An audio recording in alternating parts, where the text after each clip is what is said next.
निर्धूत कल्यात्मने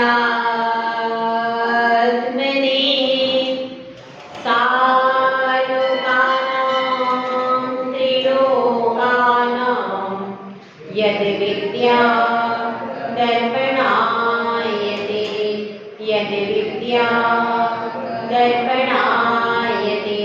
पंच परमेश्वरी भगवान की परम पूज्याचार्य श्री आदि सागर जी महाराज की, परम पूज्याचार्य श्री महावीर कीर्ति महाराज की, परम पूज्याचार्य श्री विमल सागर महाराज की, परम पूज्याचार्य श्री तपस्वी सम्राट सन्मति सागर महाराज की, परम पूज्याचार्य गुरु सुंदर सागर महाराज की, अहिंसा में विश्व धर्म की, जिनवाणी माता की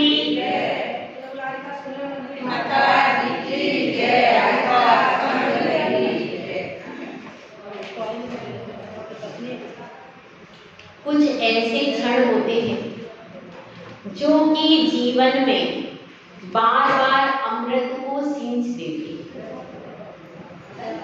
कुछ ऐसे पल होते हैं और कुछ ऐसे भाव होते हैं जिनको कि हम बार बार पढ़ते हैं, बार बार करते हैं, लेकिन उसके बाद भी वे हमेशा हमारे वैराग्य को बढ़ा देते हैं। तो जीवन में किस चीजों को बार बार सोचना और किन चीजों को बार बार नहीं सोचना, ठीक है। कुछ तो ऐसी चीजें हमारी, कुछ ऐसी घटनाएं होती हैं हमारे जीवन में कि जिनको सोच करके हमको बहुत दुख होता है और उनको सोचने के बाद हम बहुत दुखी हो जाते हैं। किन्हीं घटनाओं को सोचने के बाद हमें क्रोध आता है, किन्हीं को सोच करके मान आता है, किसी को सोचकर मायाजाली और लोभ आता है।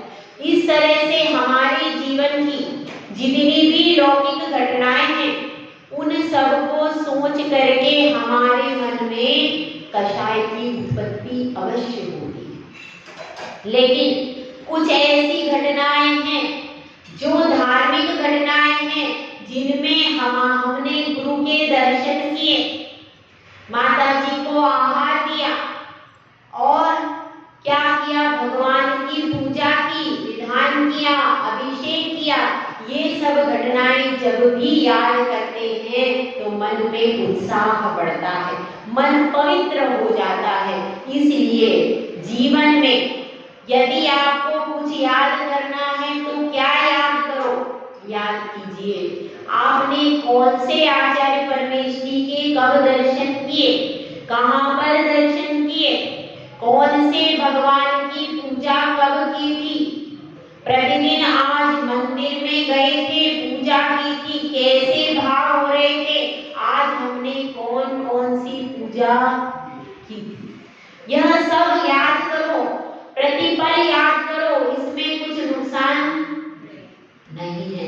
लेकिन ये याद मत करो कि उसने मुझे कब गाली दी थी, उसने मुझे कब अपमान किया था, उसने मेरा कब मुझसे कब झगड़ा किया था। ये सब झगड़े की बातें, अपमान की बातें, क्रोध की बातें, ये सब याद मत करो।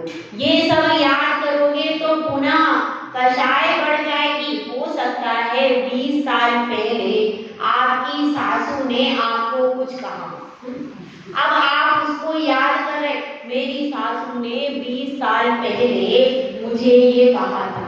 तो अब सहेली बोली, सासू जी कहाँ है, जाकर के पूछो, भैया वो तो स्वर्गवासी है। अब क्या करें बताओ। अब वो स्वर्ग में चली गई और पता नहीं कौन सी पर्याय में जाकर आपको बिल्कुल भूल गई और आप अभी तक सोच रहे मेरी सासू ने क्या करें। इसलिए ऐसी घटनाओं को याद करने से अपना बिगड़ जाएगा, बनेगा तो कुछ नहीं लेकिन बिगड़ जाएगा। पुरानी बातों को याद मत कीजिए। कहते हैं बीती ताही विसार दे आगे की सुध ले। वो बीती ताही कौन सी विसारनी है, वो विसारनी है ऐसी बातें जिनको सुनकर हमारे मन में कषाय के अंकुर फूट गए। अब वो सासू जी वहां बैठी, स्वर्ग में बैठी, नरक में बैठी, कुछ अता पता नहीं गई है कि निगोद में कुछ पता नहीं, और हम प्रतिदिन रोते रहते। मेरी सास ने एक दिन भी चैन से रहने नहीं दिया। जब से आए तब से डंडा लेके खड़ी रहती थी, ऐसा कर ऐसा कर। अब पलका पर बैठ गई, अब यहाँ बैठ गई, काम नहीं करती। तो भाई इसीलिए वो चली गई, जल्दी चली गई। तुम सोचो कितना अच्छा है, मेरी सास इतनी खराब थी, चली गई, अब कितना अच्छा है, अब तो मेरे पास सब कुछ है, मैं शांति की जिंदगी जी सकती हूँ।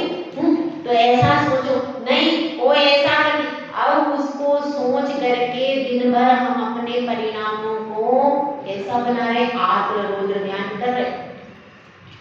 अगर वो चिंता रहती तो मैं बदला लेती। इन सब बातों का कोई अर्थ बताओ, कोई अर्थ निकलेगा नहीं। फिर भी हम जब बैठते हैं, पुरानी महिला कोई आए, अपनी सगी संबंधी मायके से आए कोई सहेली, तो सुनाने लगे वो मेरी पुरानी सहेली कैसी है, वो तो गुजर गई। अच्छा है, और वो पहले घर के पीछे एक मकान था, उसमें कौन रहता है, वो तो बिक गया। ये बातें करते रहते, पुरानी निकालते रहते। उस समय पर वहां ऐसा होता था, यहाँ ऐसा। ऐसी पुरानी बातों को याद कर करके हम अपना पूरा समय बर्बाद करते हैं। तो ऐसी घटनाओं को, और उसमें भी आप थोड़ा बहुत करते रहो, लेकिन जो व्यक्ति आपके प्रतिकूल रहा है, जो आपको परेशान करता है था, उस व्यक्ति का बार बार चिंतन मत करो। क्यों नहीं करो? अगर आप बार बार उसका चिंतन करोगे तो बार बार आपके परिणाम खराब होते जाएंगे।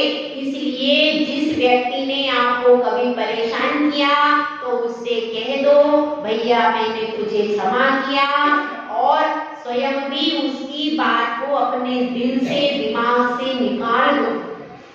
क्योंकि उसको याद करने से कोई फायदा नहीं। उनसे उसका हो या कुछ ना हो, आपके परिणाम पूरे खराब होंगे, आपको दुर्गति का बंध हो जाएगा और अनंतानुबंधी कषाय बन जाएगी।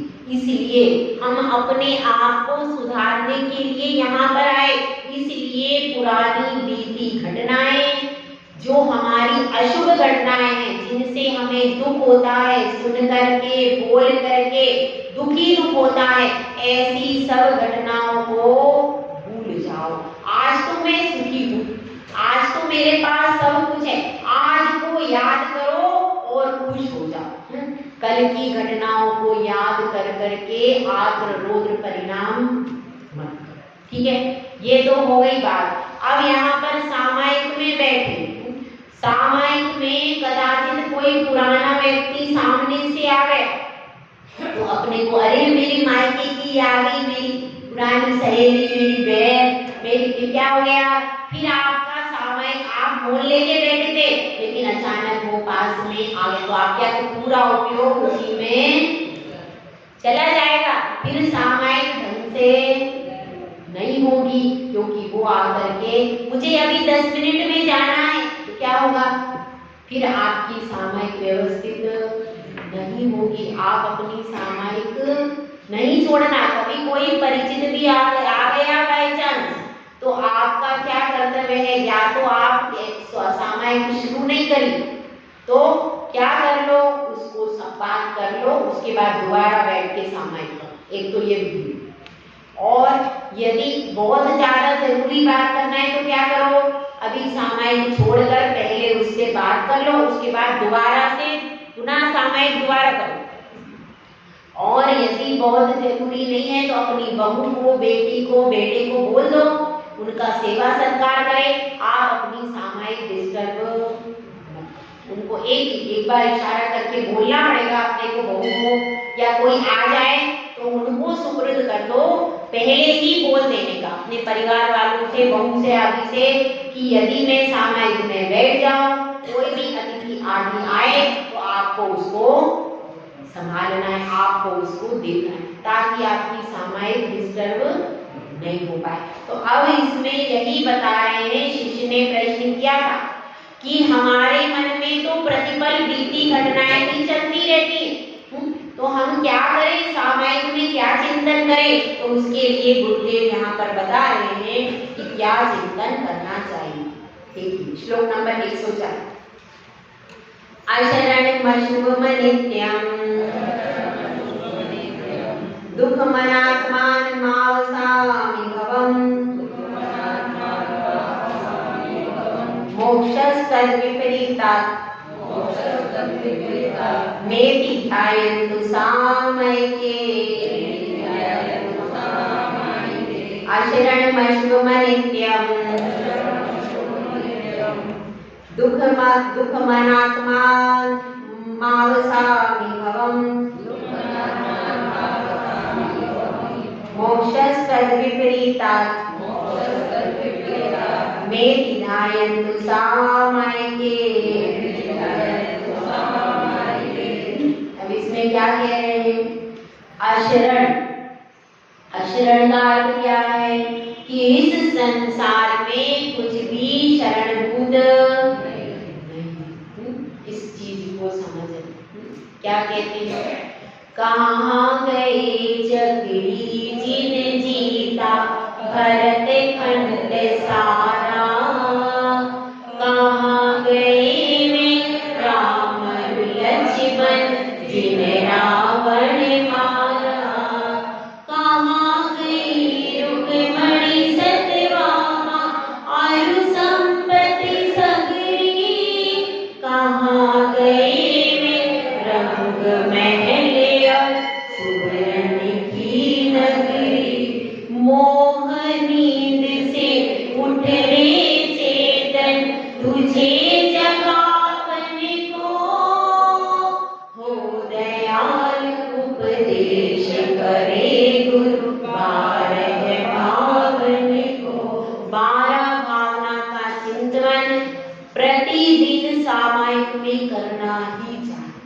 ऐसा हो सकता है आप रोज एक भावना करें, लेकिन 12 भावना को प्रतिदिन सामायिक में पढ़ने से क्या होता है, जैसे मैंने बताया कुछ ऐसी चीजें हैं जिनको आप बार बार पढ़ो, पर खाली रटना नहीं है। उन सब चीजों को कैसे करना है, उन सब को उसका एक एक शब्द अपने मन पर अंकित होना चाहिए। जब तक भाव प्रवण नहीं होगा तब तक उसको अंदर में वैराग्य की उत्पत्ति नहीं होगी। अब अपन ये सब जब पढ़ते हैं, क्या कहाँ गए चक्री, कैसा लगता है कि भाई जब चक्री नहीं रहे, यहाँ पर सोने की नगरी नहीं रही, तो हम हमारा महल कहाँ रहेगा, हमारी जो पत्नी है वो कहाँ रहेगी, वो भी हमेशा रहने वाली नहीं है। सब कुछ नश्वर है, अनित्य है।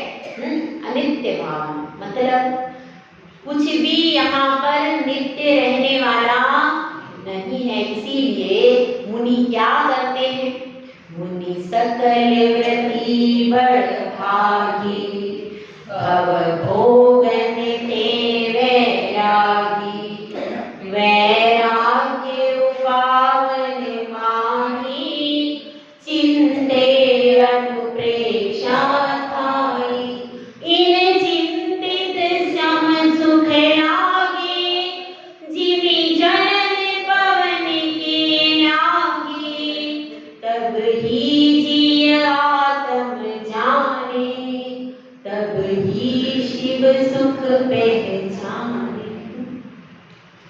12 भावना ऐसी, आप भाव प्रवण तरीके से भले ही एक भावना पढ़ो। हम तो आज सुबह यही पढ़ रहे थे और यही चिंतन कर रहे थे, सिर्फ 4 लाइन पढ़ो, लेकिन इतनी भावना से, इतनी गहराई से उसको पढ़ो कि आपका रोम रोम कैसा हो जाए, वैराग्य से डूब जाए। ऐसे पढ़ो। अपन पढ़ते ही सिर्फ जल्दी जल्दी, भैया हाँ टाइम हो गया, भक्तामर भी पढ़ना है और 4 पूजा भी करना है और क्या करना है और जाप भी करना है, सब आए इकट्ठे 15 मिनट में जय राम जी की। ऐसा करते ही नहीं। आज भी यहाँ बुधवार है, कौन सी पूजा करनी, शांति नाम। अब सोमवार किसी का नहीं चलता, तो कंपल्सरी है, ये भी करना, ये भी करना, पढ़ते जा रहे, भाव कहीं और है और मन कहीं और है, वो पढ़ के अपनी पूर्ति कर दी और घर पे चले गए, परिणामों में कुछ भी परिवर्तन नहीं आया, जहाँ के तहाँ रह गए। तो ये धर्म जहाँ के तहाँ रहने का नहीं, यह धर्म वैराग्य भावना और क्या क्या करना चाहिए, सबसे पहले क्या बताया, 12 भावनाओं का चिंतन करो, फिर वैराग्य भावना, बीज राग फल भोगवे, जो किसान वन माही, जो चक्री नृप रज करे, धर्म विसारे नाही। तो उसमें पूरा वैराग्य कैसे होता है, एक चक्रवर्ती को वैराग्य कैसे हुआ, उसने क्या क्या किया, इसका पूरा वर्णन किसमें, वैराग्य भाव। तो उसको पढ़ने से हमारे मन में केवल उनको शब्दों को नहीं पढ़ना है, शब्दों को तो पढ़ना है, साथ में भाव भी होना चाहिए। तो इस प्रकार से हमको सबसे पहले क्या बताया, अशरण, अशुभ और अनित्य। तो अपन पहली भावना कौन सी भाई, 12 भावना में अनित्य भावना, तो अपन पहले अनित्य भावना को समझते हैं। भव वन में जी भर घूम चुका, कण कण को जी भर भर देखा, मृग सम मृग तृष्णा के पीछे, मुझको न मिली सुख की रेखा, झूठे जग के सपने सारे, झूठी मन की सब आशाएं, तन जीवन यौवन अस्थिर है, क्षण भंगुर पल में मुरझाए। इस 12 भावना में क्या विशेषता है, चलो बताओ। ये 12 भावना जो है इसमें क्या विशेषता है, ये भवन वाली, चलो आप पढ़ते कई दिन से, बताओ।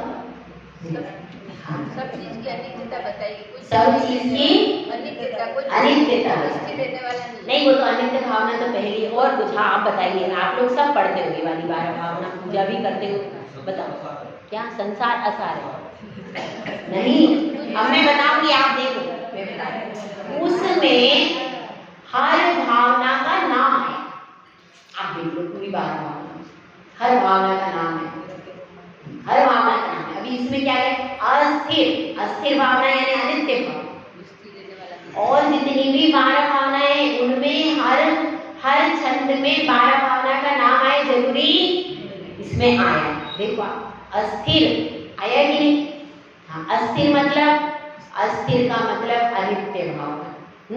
अब दूसरा देख लीजिए, इसी तरह से फिर अशरण में क्या आया है, तो इसमें हर भावना का नाम आया, अत्यंत अशुचि जड़ काया से, उसमें हर भावना का नाम उन्होंने दिया। तो ऐसा सब 12 भावना में नहीं है, बहुत अच्छी ये 12 भावना में, जितनी भी 12 भावनाएं बहुत अच्छी, मंगल राय जी की 12 भावना है। तो 12 भावना, वैराग्य भावना और सामायिक पाठ, सामायिक पाठ भी बहुत अच्छा है, और आपको अगर गहराई से अगर चिंतन करना है तो क्षुल्लक ध्यान सागर जी का बहुत, मेरा सबसे प्रिय पाठ है, क्योंकि हमें सामायिक पाठ और भक्तामर उन्होंने ही सिखाया, क्षुल्लक ध्यान सागर जी, तो उनकी ये बहुत सुंदर है सामायिक पाठ उनका, उसका हिंदी अनुवाद देखिए। मेरा चेतन सब जीवों से मैत्री भाव करे, गुण गण मंडित भव्य जनों से प्रमुदित भाव भरे, दीन दुखी जीवों पर स्वामी करुणा भाव करे, और विरोधी के ऊपर नित समता भाव धरे। यह भावना आपको रोज रोज पाने से क्या होगा, मन पवित्र हो जाएगा। तब प्रसाद से हो मुझ में वह शक्तिनाथ जिससे, अपने शुद्ध अतुल बलशाली चेतन को तन से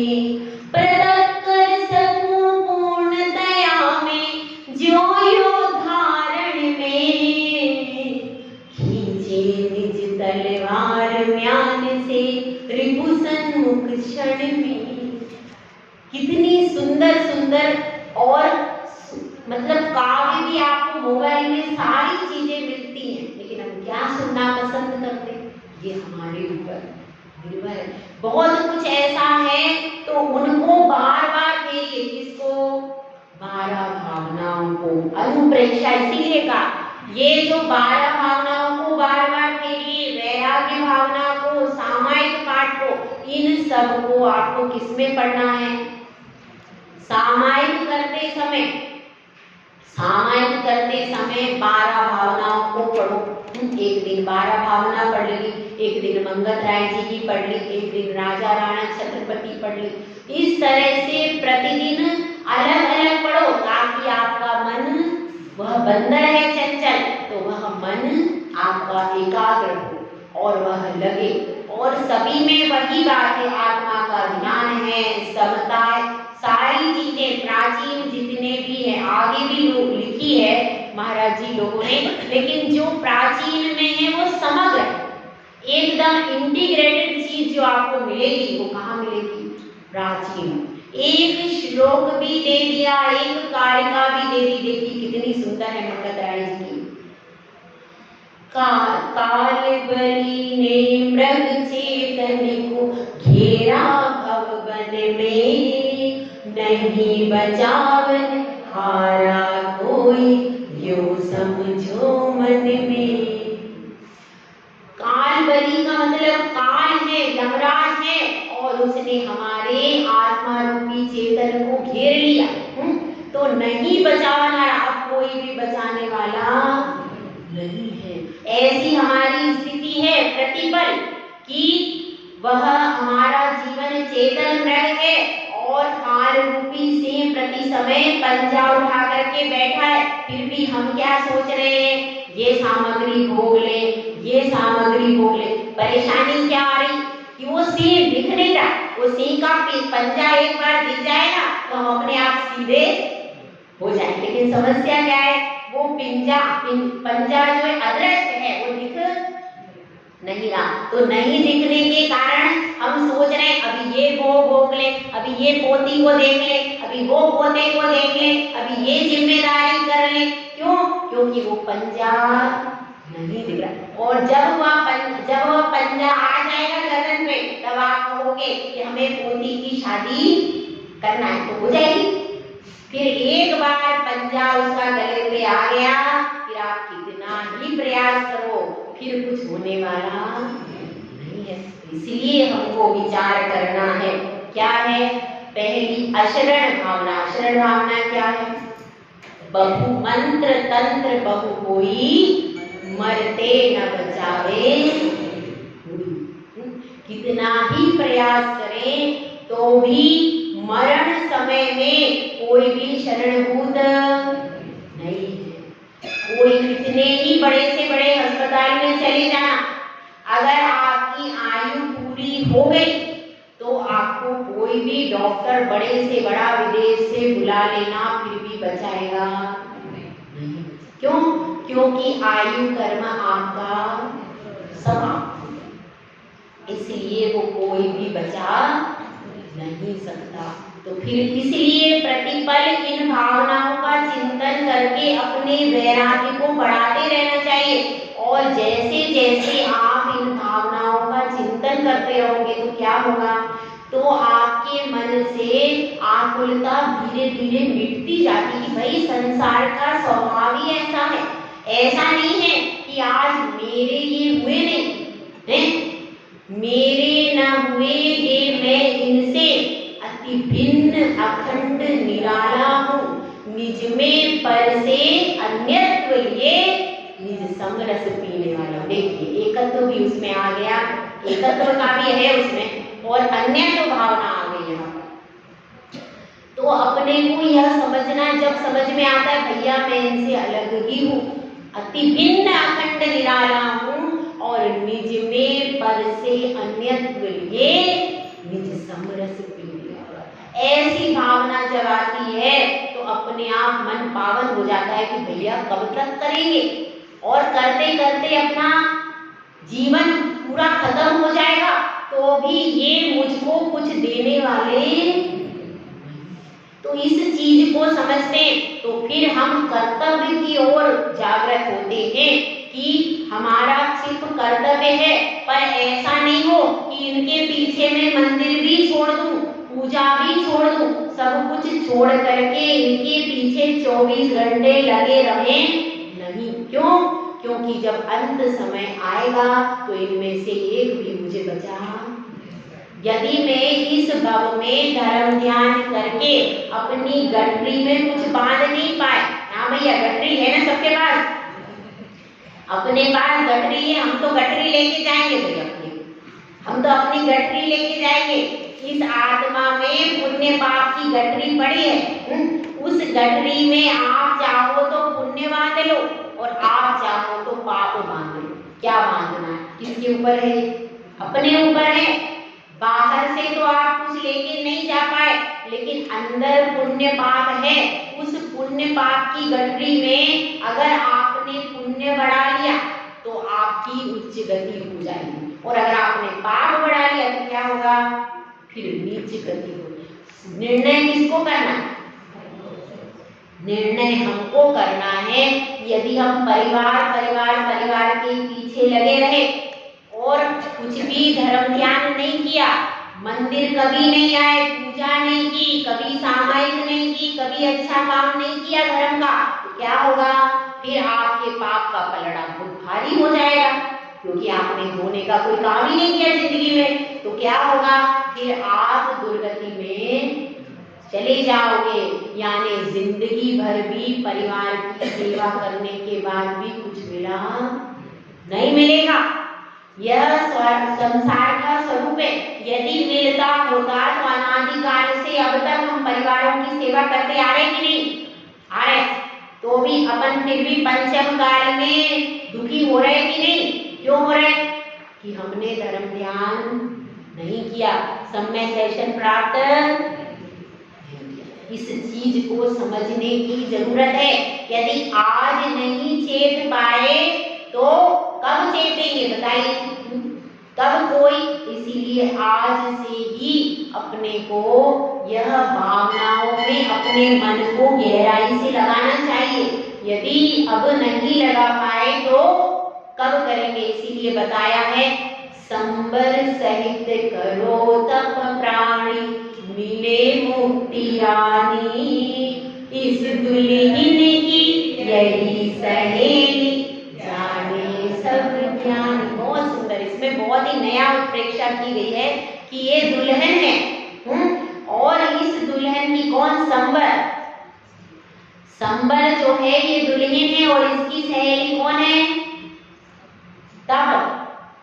तप इसकी सहेली है, और इसी से मुक्ति रानी मिल जाती है। तो जैसे किसी का विवाह हो जाता है, विवाह के पहले भी यदि उसकी अपनी जो वधू है उसकी कोई सहेली आ जाती है तो अपन उसका क्या करते हैं? सम्मान करते हैं कि मेरी वधू की सहेली है। कोई वर हो और उसकी वधू की सहेली आ जाए कोई, तो क्या करते हैं? वो उसका बहुत सम्मान करता है। तो इसी प्रकार से हमारे लिए भी तपस्या क्या है? सहेली है। और जब वह तपस्या संबर निर्जरा, क्योंकि उस तपस्या से ही संबर निर्जरा होकर के मोक्ष का सुख प्राप्त होता है। तो अपने को क्या क्या करना चाहिए यहाँ पर बता दिया। सबसे पहले क्या करना है? 12 भावनाओं का चिंतन करो, और क्या करो? और संसार के स्वरूप को जरूर समझना। संसार महादुख सागर के, प्रभु दुखमय सुख आभासों में, मुझको न मिला सुख क्षण भर भी, कंचन कामिनी प्रासादों में। कंचन कामिनी और महल प्रासाद में मुझे आज तक क्षण भर भी सुख मिला क्या भाई? किसी को यहाँ प्रतापपुर में मिल गया होगा, किसी को एक आध को मिल गया होगा, मिला? किसी को मिला हो तो बता दो भाई। है, उसके प्रसाद में हम भी रहने को आ जाएंगे, हमें भी मिल जाएगा थोड़ा सा। किसी को भी आज तक नहीं मिला और मिलेगा भी नहीं। यदि मिलता तो यदि संसार विषय सुख होता, तीर्थंकर क्यों त्यागे, काहे को शिव साधन करते, संयम सो अनुरागी भी क्यों करते। यदि होता वास्तव में तो क्या करते हैं चक्रवर्ती भी, कोटि 18 घोड़े छोड़े 84 लाख हाथी इतने इत्यादिक संपत्ति बहुतेरी, जीर्ण तृणवत त्यागी। इसको समझना है जीर्ण तृण क्या होता है। एक तो तृण होता है जो कि साबुत है, उस तृण की तो चटाई बन सकती है, लेकिन एक होता है जीर्ण तृण जो कि बिल्कुल ऐसा हो गया है कि जो चूर हो जाए, एकदम जिसका चूर हो जाए, जो एकदम नष्ट हो जाए, ऐसा होता है जीर्ण तृण। तो उस जीर्ण तृण के समान इत्यादि संपत्ति बहुतेरी, जीर्ण तृण व्रत त्यागी। बताओ, सोचने की बात है कि इतनी सारी संपत्ति और उसको जीर्ण तृण तिनके के समान छोड़ दी। अरे आप लोगों को थोड़ी सी छोड़ने में पसीने छूट जाते, उन्होंने इतनी बड़ी संपत्ति जीर्ण तृण व्रत छोड़ दी। और परिग्रह कोट उतार सब, लीनो चारित पंथ, निज स्वभाव में फिर भये वज्रनाभि ग्रंथ। सब कुछ त्याग दिया। तो ऐसी परिणति, तो जो कि जिन्होंने वैराग्य को उत्पन्न किया, ऐसे लोगों का स्मरण करो। अगर आपको याद हो कि यहाँ पर दीक्षा हुई थी, तो उस दीक्षा की घटना को याद कर लो, उसमें आपका पुण्य।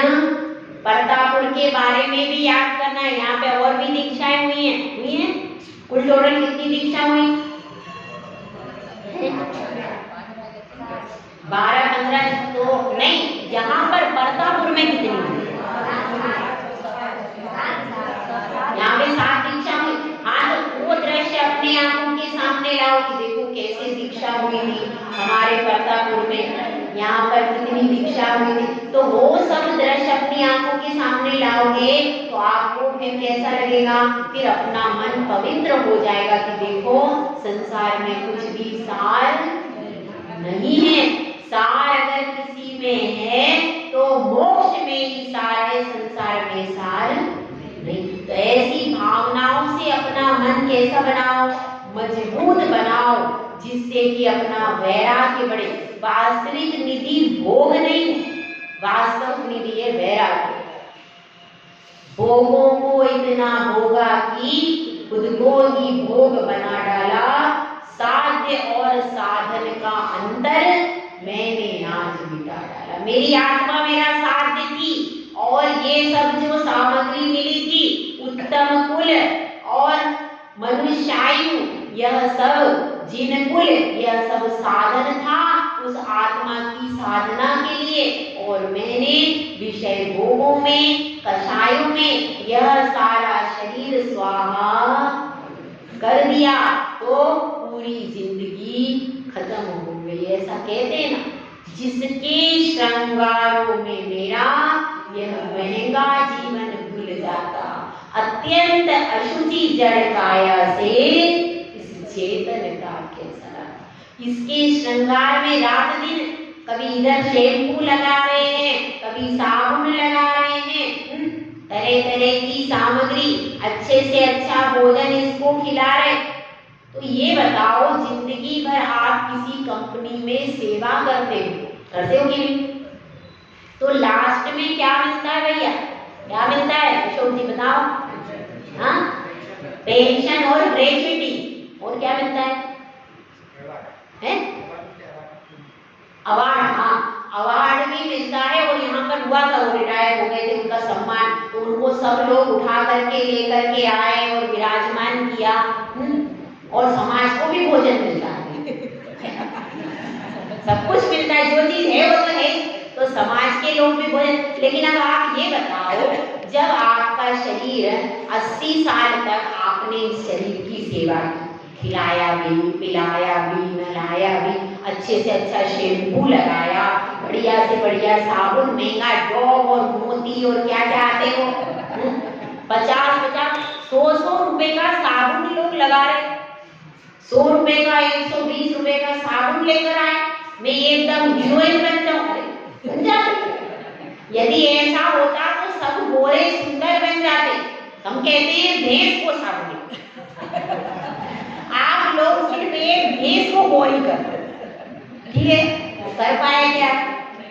नहीं हो सकता। वो सब सिर्फ विज्ञापन है, असलियत नहीं है। इसको समझो, जिसका जैसा रंग है उसमें 19-20 कहीं अंतर पड़ता है, बाकी कोई अंतर नहीं पड़ता, सब केमिकल का प्रभाव। तो अपने को यह समझना, क्या समझना है कि अपने मन में वैराग्य भावना और काला भावना सतत चलती रहना चाहिए।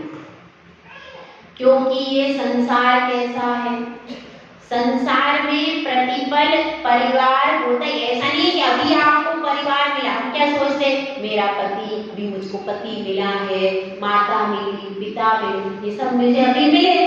अनादिकाल से इतनी माता आपने बना ली कि वो सब माता यदि बैठ करके रोए तो पूरा सागर भी भर जाए, इतने आंसू उन माताओं के। इतनी माता आप बना चुके, इतने पिता आप बना चुके, इतने पति हो चुके आपके, इतने बच्चे हो चुके जिनकी कोई संख्या नहीं है। पर है ना, ये नाम अनेक धरा, अनेक नाम मैंने धर लिए, मेरे नाम, मैं अपने नाम के पीछे कितना, अगर किसी ने आपका नाम लेकर कुछ कह दिया, क्या होता है? अपना नाम लेकर के यदि किसी ने कुछ कह दिया तो क्या हो जाता है? हमारा एकदम मुंह टेढ़ा हो जाता है, मेरा नाम लेके बात कर, अरे आपका कुछ है ही नहीं। सबसे ज्यादा विवाद होता है अगर आप यहाँ पर 2 महिलाएं बात करें, पीछे से आप आ गए, अरे तुम्हारा नाम उसमें निकल गया, अब क्या हुआ? अब दिन भर टेंशन, मेरे बारे में क्या कहें, और आप किसी ना किसी से कोशिश करोगे कि निकलवाओ कि ये मेरे बारे में क्या कहे, कोशिश करोगे कि नहीं? कोशिश करेंगे हम कि ये सहेली से, इधर उधर से, मेरे बारे में क्या, इतना हमको परेशानी हो जाती। अरे वो नाम तो आप अनादिकाल से अनेक नाम बदल गए, ये आपका परमानेंट नाम नहीं है। परमानेंट नाम तो 5 ही है, कौन से?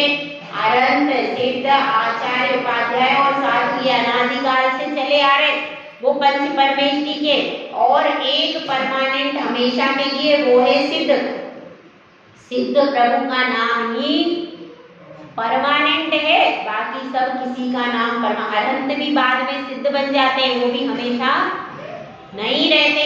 लेकिन अनादिकाल से अगर लोगों में कोई हितकारी है वो कौन है? पंच परमेष्टि। तो उन पंच परमेष्टि की स्तुति का चिंतन करना, उनके प्रति भक्ति का चिंतन करना, ये सब चिंतन करोगे तो क्या होगा? आपके पुण्य कर्म की गठरी भारी होगी। भाई गठरी भारी लेके चलना है कि हल्की लेके चलना? पुण्य कर्म की गठरी भारी करो, अगर वह गठरी आपकी हल्की हो गई तो आप नीचे चले जाओगे, और अगर पुण्य की गठरी भारी हुई तो आप तुरंत ऊपर का टिकट कट जाएगा आपका। इसलिए हमको नीचे नहीं जाना। किस किस को नीचे जाना है? एक हाथ उठाओ। भले काम सब नीचे जाने के करेंगे, लेकिन नीचे कोई जाने को तैयार नहीं। जाना सब ऊपर ही जाना। सब चाहते हैं कि ऊंची उड़ान भरे, हाँ, लेकिन अपने पंखों को खोलना नहीं चाहते। यही तो विशेषता है कि पंखों को खोलने। अब देखिए, एक हंस था, अब क्या हुआ? चूहा बहुत परेशान है, बिल्ली रात दिन पीछे भाग रही, बड़ा परेशान हुआ। और हंस ने कहा कि देखो अभी इस हंस को दया आ गई। उसने कहा ठीक है, अब ये परेशान है तो आओ बेटा, तुम मेरे पास आ जाओ और मेरे पंखों में बैठ जाना। तो वह उनके पंखों में छिप करके बैठ गया हंस, वो हंस की चूहा। अब क्या हुआ? बिल्ली सामने बैठी, तब तक वो बैठा रहा, लेकिन अब काम तो चालू करेगा वो। तो क्या कर दिया उसने, हंस के पंख उतर लिए। क्या हुआ, हंस के पंख उतर लिए। तो क्या ऐसे ही ये समझना है, ये जो परिवार वाले हैं ये हमारे पंखों को उतर रहे हैं, हमारे पंख धीरे धीरे खत्म हो जाएंगे और जब हम बूढ़े हो जाएंगे, जब हमारे हाथ पैर नहीं चलेंगे, तब तक ये सारे चूहे हमारे पूरे पंख उतर लेंगे। फिर हम उड़ना चाहेंगे, हम दीक्षा लेना चाहेंगे, तो क्या होगा, हाथ पैर चलेंगे नहीं चलेंगे। तो इसलिए चूहों से सावधान रहिए, चूहों से सावधान रहो कि ये चूहे पंख उतर रहे हैं, तो अपन जल्दी से अपने पंखों को हटा लो, बचा लो और निकल करके उड़ करके आ जाओ। यदि इन्होंने पूरे पंख उतर दिए तो हम उड़ने के लायक नहीं रह जाएंगे। तो ये संसार के जीव कैसे हैं, चूहे के समान। पर अब गाथा पूरी कर लेते हैं, आगे की गाथा चलिए। देखो पहले क्या बताया इसमें, अशरण, यानी अशरण मतलब शरणभूत नहीं है, और कैसा है, अशुभ है। संसार के स्वरूप को बता रहे हैं इसमें। यह संसार कैसा है, अशरण है, फिर अशुभ है, अनित्य है, और क्या है, दुखमय है। यह संसार सुखमय नहीं है, दुखमय है, और आत्मा से भिन्न है। ये दिया है ना, अनात्मानम, यानी दुख अनात्मान मतलब आत्मा से भिन्न है, और माव सामी यानी मैं रहता हूँ। कहाँ रहते हैं आप सब लोग भाई, कहाँ रहते हो, संसार में रहते हो तुम लोग, तो मैं उसमें रहता हूँ। इसमें संसार में बसामी का अर्थ हो गया, उत्तम पुरुष का एक वचन है, तो इसमें अहम निरूढ़ हो गया। तो बसामी मतलब मैं रहता हूँ, भवम यानी संसार में मैं रहता हूँ। और संसार का स्वरूप कैसा है, शरणभूत नहीं है, अशुभ है, नित्य रहने वाला नहीं है, फिर भी मैं इसमें रहता हूँ। अच्छा नहीं है, रसगुल्ले में विष भरा है, फिर भी अपन खा रहे, क्या करेंगे। अगर कोई बता दे इसमें विष है तो अपन खाते हैं। तो ये संसार में भी विषय, पंचेंद्रिय के विषय के विष हैं ये सब, क्योंकि विष तो खाने से एक बार की आयु नष्ट हो जाती है, लेकिन विषय सुख को सब लोग सुख ही मानते हैं, इसलिए उसको वो भी विष तुल्य है। विषय कैसे हैं, विष के समान है, क्योंकि उनको खाने से भव में भी तृष्णा बढ़ती है और हम कभी तृप्त नहीं होते और दुर्गति में ले जाते हैं। इसीलिए ये विषय भी कैसे हैं, विष के समान हैं। तो ऐसी अपनी मन में धारणा बनाना, आत्म के अहित विषय कषाय, इनमें मेरी परिणति न जाए, ऐसी भावना बनाना। तो क्या कहा है, अब ऐसा यह संसार है जिसमें कुछ भी सुख नहीं है, और मोक्षास्तद विपरीता, मोक्ष से विपरीत है।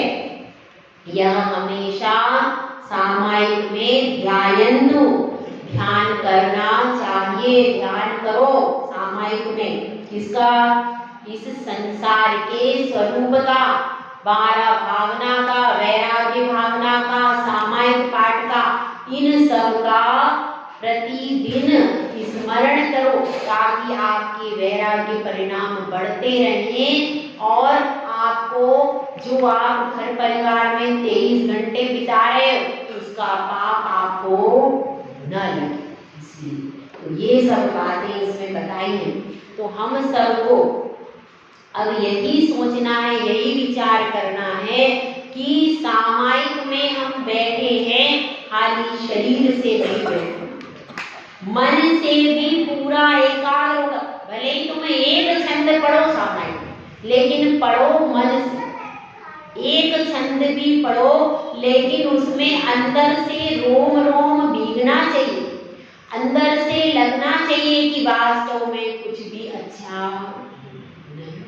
वास्तव में भले तुम 48 मिनट बाद, 10 मिनट बाद, 15 मिनट के बाद वही कीचड़ से नहा लोगे, पता बाद में जाकर के वही कीचड़ से स्नान करना, पर कम से कम जितनी देर हम मंदिर में बैठे हैं उतनी देर तो हम अमृत से स्नान कर ले, उतनी देर के लिए तो हम अमृत से अपना स्नान कर ले। पुण्य रूपी अमृत की यहाँ पर जिनवाणी की गंगा बह रही, और वीतरागी भगवान का दर्शन करने से जो अमृत रूपी गंगा बह रही, कभी मिली आपको चरणों में गंगा?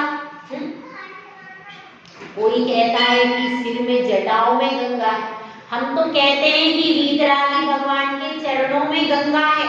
आप दर्शन करो और आप उस वीतरागता के अमृत से यदि आपका स्नान नहीं हुआ तो आप समझना अभी दर्शन किया नहीं किया, अभी दर्शन। तो इसलिए प्रभु के दरबार में सब प्रकार से निर्विकल्प होकर के 12 भावना का चिंतन करो। मन क्या रोम रोम भीगना चाहिए, ऐसा मन हो जाए कि जैसे आप सब विकल्प छोड़ दो, पता ही न चले कि ये इनका कोई घर है, इनका कोई नाम है, इनका कोई परिवार है। ऐसे लीन हो जाओ भगवान की भक्ति में और सामायिक में, और जब हम लीन होते हैं तो असंख्यात गुनी निर्जरा प्रतिपल होने लगती है। उसके लिए प्रयास भी करना, कुछ करना है ही नहीं। जहां कुछ करने का भाव है वहां सामायिक है ही नहीं। सामायिक में तो सिर्फ अपनी आत्मा के अंदर आना है बस। ये सब माध्यम है 12 भावना आदि आत्मा के प्रति आपको चेताने के लिए सिर्फ आपकी तैयारी साधन है। वास्तव में तो कहीं बाहर जाना नहीं है, मुझे सिर्फ मेरी आत्मा के अंदर आना है। तो हम सब अपनी आत्मा के अंदर उतर करके इस सामायिक को करें। जय गुलाब, सुंदर सा बनाया उसकी